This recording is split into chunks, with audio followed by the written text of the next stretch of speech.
All right, so the day has finally come. Here we go. The day has finally come where we finally get to get this damn pallet of stuff off the floor and stop moving it around. So we have Paul's Jeep inside, and we are gonna put all of these boxes on. It's a Ram.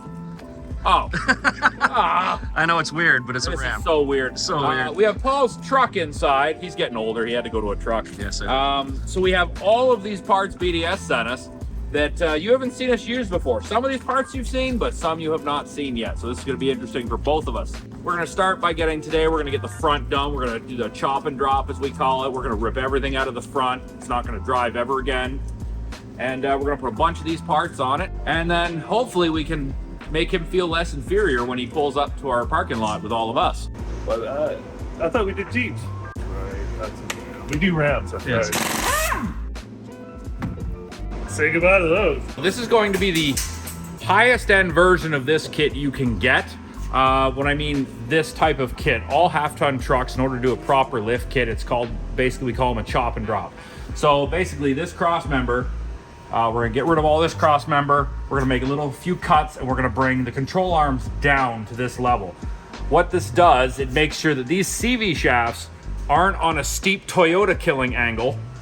Yes. When everything's done, you will get your 4 to 6 inches of lift, and your factory drive line will stay where it should be. And you don't have to be on the side of the road trying to find a CV shaft at the Napa Auto Parts or wherever the hell you go. In the back, which is very similar to a Gladiator, we're going to be adding brackets to the diff so that the control arm has a better angle when it's lifted. We're going to change the coils out, the shocks out, raise the track bar. We're going to extend the sway bar links, readjust the brake lines. Basically, that's going to be about it. Drop the drive line angle down a bit. It's going to be a 6-inch lift front and rear, or 5 for a Rebel. So this is your typical big dick suspension part setup. We've got the Fox 2.5 Performance Coilovers, the new design, which luckily they finally paired them with Fox 2.5 Performance Piggyback adjustable rear shocks. No way. Awesome. Yeah, no 2.0s, which you shouldn't use in anything. We need bigger shocks. We've got the cast steel knuckles, so we're gonna swap out the aluminum ones for these. These have all been engineered to move the steering and everything in the right spot so everything works. These are the drop brackets we're talking about to bring the diff down. These are these heavy duty cross members at the 1/4-inch plate. You can smash these into many things. They give you a skid plate. We're doing upper control arms just because it's an option, might as well.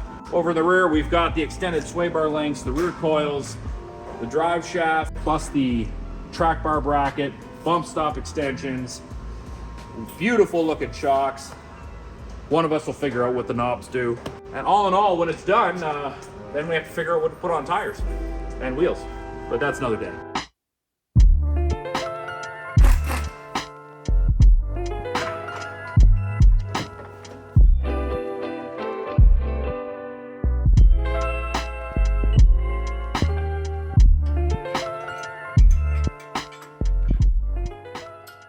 So all the drop bracketry from here is all dropping the diff and moving it slightly forward, both giving you some tire clearance on the firewall and body, as well as making sure your CV shafts are not at Toyota angles.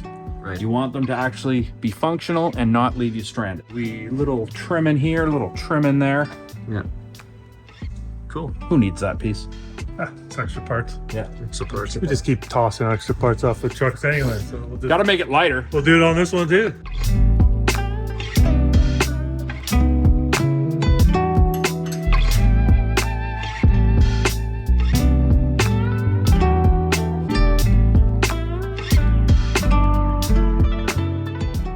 So it moved everything down. The difference is with this one is we have also upgraded the upper control arm just in case to add a bit more strength. And we have done the Fox 2.5 Performance Coilovers with high and low speed adjustment. So these are going to be wild. Good to rock and roll. In the rear, we've got this massive coil here, Fox 2.5 Performance Piggyback shock.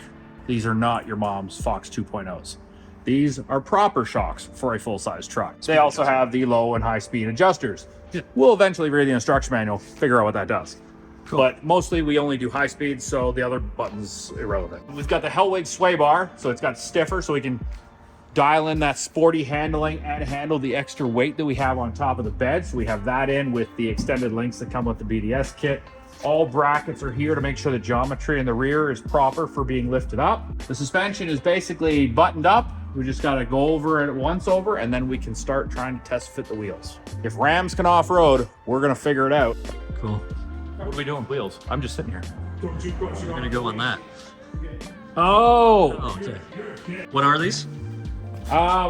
These are just a small 37-inch tire. It's all we could fit on this big truck. And we tried to fit an 18-inch rim, but we did not have enough clearance for the brake caliper, and we did not want to grind on the brake caliper. We tried 2 different 18-inch wheels, but weren't winning because we wanted more cushion for the pushing instead of this idea. But 20-inch wheels it is. This is a new fuel flux. Fuel Flux. Yeah, we're gonna use it in a 20x9 +1 offset, wrapped in a set of Nitto trail grapplers, 37, 12.5, 20.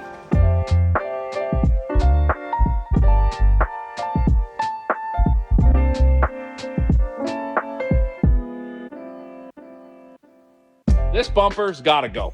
It may look like an off-road bumper, but it's even thinner than the front JL bumper. So there's no point in keeping this thing. So step 1, we get it off this damn truck. So you might ask, if we're removing the bumper, what are we gonna put back in its place? Well, that's a good question. There's not a ton of really nice looking options out here for Ram 1500s. So we went to Addictive Desert Designs and got this really sweet looking bumper that we're gonna have to custom mount because of our lift kit, but it uses all the factory sensors. It's pretty high clearance, comes with a built-in skid plate, and it holds a 40-inch curved light bar. We're not used to light bars here at Epic. We try to put lockers in first, or at least, you know, useful lights, but we're gonna get a light bar this time. We've went, just like my Jeep, to Baja Designs. We have a 40-inch curved light bar from Baja Designs that is amber on the outsides, sPod on the inside, and white. We also have LP4s that we're going to mount on the hood as you Yoda guys say, ditch lights. And then we have very, very many bags of rock lights from Baja Designs. This will be interesting to wire up. What's happening here? I'm regretting a lot of my life choices. Who I chose as a business partner. Thanks, buddy. Listening to his ideas have led us to this point here. It's good to know. We now have an extremely angry truck. There we go. We added teeth to it. It's weird because when I saw the picture, this bumper fit a lot closer to the body. So now we're gonna have to lift it taller because our approach angle is worse than when it was stock. I don't know. But we managed to fit the winch in there. Notice how it's a worn winch because the website said super winch or something, but who's using that? Luckily, we knew a good spot to get a relocation kit for the box on top to make sure we still had room, because no one was crawling under there to plug the winch line in. That's gonna go somewhere up here mounted, which will then custom mount the sPod also somewhere up here. Even though we have all that room over there, the battery's over here, so we're just gonna stay over here. Less wiring. We're getting there. Oh yeah, it's got a fat lip and it's quite pissed off.